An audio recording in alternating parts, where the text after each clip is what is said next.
रीवा जिले में अवैध बालू गिट्टी का उत्खनन एवं परिवहन थमने का नाम नहीं ले रहा है। जो खनिज अधिकारी रीवा के संरक्षण में फल फूल रहा है। नदी पहाड़ से लेकर सरकारी जमीन से खनिज संपदा का दोहन किया जा रहा है और जिम्मेदार आंखें मूंदे बैठे हैं, क्योंकि उन्हें जो मंथली नजराना पहुंच रहा है। जिले के तमाम नदियों पहाड़ों को देखा जा सकता है कि किस तरह से खनिज अधिकारी के संरक्षण में पहाड़ों को खोद कर आधा कर दिया गया है और टमस नदी में 24 घंटे अवैध बालू का उत्खनन हो रहा है, जबकि नियमितः वैध कारोबार परिवहन खनन के लिए पर्यावरणीय स्वीकृति, वैध खनिज पट्टा और परिवहन पास अनिवार्य है। किंतु जमीनी हकीकत ठीक उलट है। बिना अनुमति के उत्खनन एवं परिवहन हो रहा है। जब कभी कोई ईमानदार अधिकारी जांच करता है तो कई घंटों के बाद फर्जी रॉयल्टी का कागज दिखाया जाता है। हालांकि कभी जांच होती ही नहीं है, कभी कभार होती भी है तो खानापूर्ति कर कार्यालय के लिए तलब किया जाता है, जिस कारण जरूरी विभागीय मिलीभगत से शासन को हर माह लाखों का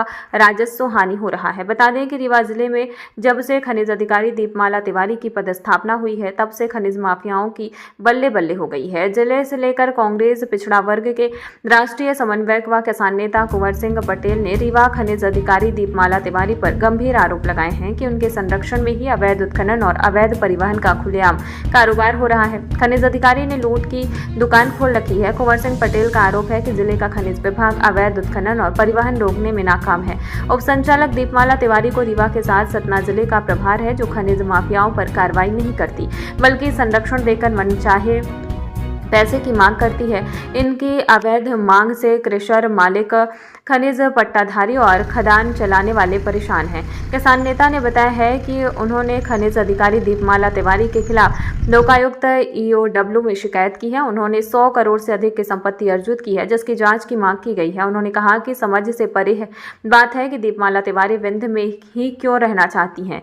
रीवा सतना जिले में खनिज का अवैध कारोबार चरम पर है। यहाँ तक कि पुलिस थानों के सामने से हाईवा और डंपर ट्रैक्टर से अवैध परिवहन होता है। किसान नेता ने आरोप लगाया है कि खनिज अमला सोया हुआ है और जब से डिप्टी डायरेक्टर दीपमाला तिवारी आई हैं, तब से उन्होंने दुकान खोल रखी है। खनिज विभाग लूट का अड्डा बन गया है, जिसकी जांच होना चाहिए। कुंवर सिंह ने कहा है कि जिले के जवा अतरेला थाना क्षेत्र में अवैध बालू का उत्खनन, बनकुइया में पत्थर और सिमरिया से जैतवारा तक बॉक्साइट का अवैध उत्खनन हो रहा है। सिमरिया थाने के पीछे जाकर देखें तो पूरा पहाड़ बॉक्साइट के लिए खोद डाला गया है। उन्होंने खनिज अधिकारी दीपमाला को रीवा से तत्काल हटाने और उनकी संपत्ति की जाँच कराए जाने की मांग शासन से की है। उन्होंने यह भी कहा है कि खनिज अधिकारी के पति भी 9-10 साल से इसी क्षेत्र में महिला बाल विकास विभाग में परियोजना अधिकारी हैं। कोई बड़ी कार्रवाई नहीं हुई है।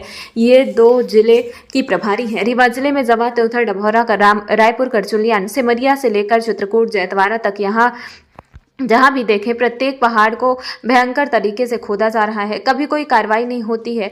उन्होंने बताया कि इसी तरह से बेला, बैजनाथ से लेकर बनकुइया तक और चित्ती जुड़मानी से लेकर सिद्धा पहाड़, जैतवारा तक अवैध उत्खनन खनिज अधिकारी दीपमाला तिवारी के ही संरक्षण में हो रहा है, लेकिन जिला प्रशासन भी इनके कारनामे को देख कर अनदेखा कर रहा है। देखिए, रीवा जिले में खनिज अमला पूरा सोया हुआ है और जब से ये दीपमाला तिवारी जी आई हैं, डिप्टी डायरेक्टर हैं खनिज विभाग की, इन्होंने दुकान खोल रखी है। लूट का अड्डा बना हुआ है खनिज विभाग। पूरे रीवा जिले में अवैध उत्खनन हो रहा है। किस थानों के सामने से लोग अवैध उत्खनन करके ट्रैक्टर, हाईवा लेके जा रहे हैं, कोई कार्यवाही नहीं। जब से दीपमाला तिवारी जी आई, एक आप उदाहरण बता दीजिए कि इन्होंने कोई कार्यवाही की है। रीवा और सतना जिले की प्रभारी हैं, चाहे रीवा में आप जवा, त्योथर, डभौरा, रायपुर, करचुलियान और इधर सिमरिया से लेकर चित्रकूट तक और जैतवारा तक, हर जगह हर पहाड़ को अब भयंकर तरीके से खोदा जा रहा है, लेकिन एक भी कार्यवाही नहीं है। मैं एक सवाल आपके माध्यम से कहना चाहता हूं कि चाहे इधर बेला, बैजनाथ से लेकर बनकुइया हो और चाहे चित्ती जुड़मानी से लेकर सिद्धा पहाड़ और जैतवारा तक हो, ये दीपमाला तिवारी जी के ही संरक्षण में अवैध उत्खनन हो रहा है।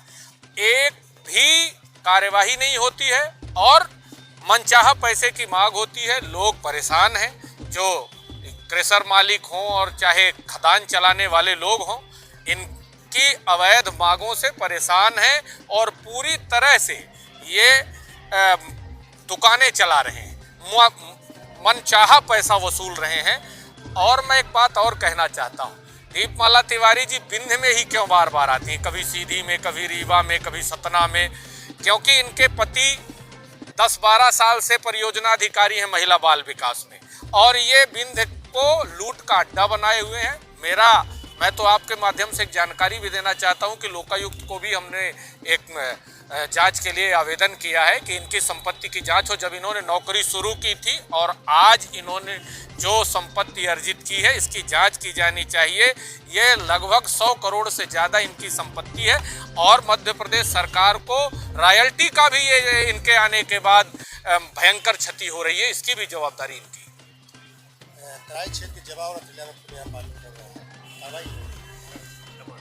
आपसे तो मैंने निवेदन किया कि जवात रैला में बालू का अवैध उत्खनन, बनकुइया क्षेत्र में पत्थर का अवैध उत्खनन, सिमरिया से जैतवाड़ा तक बॉक्साइट का अवैध उत्खनन कहाँ रोक पा रहे हैं खनिज विभाग? थानों के सामने से वाहन जाते हैं, अवैध उत्खनन के कोई कार्रवाई नहीं। अब सिमरिया थाने के पीछे चले जाइए, पूरा बॉक्साइट के लिए पूरा पहाड़ खोदकर समतल कर दिया, पर कोई कार्यवाही नहीं। इसलिए हम मांग करते हैं कि ऐसे अधिकारी को तत्काल हटाया जाए और इनके संपत्ति की जांच की जाए।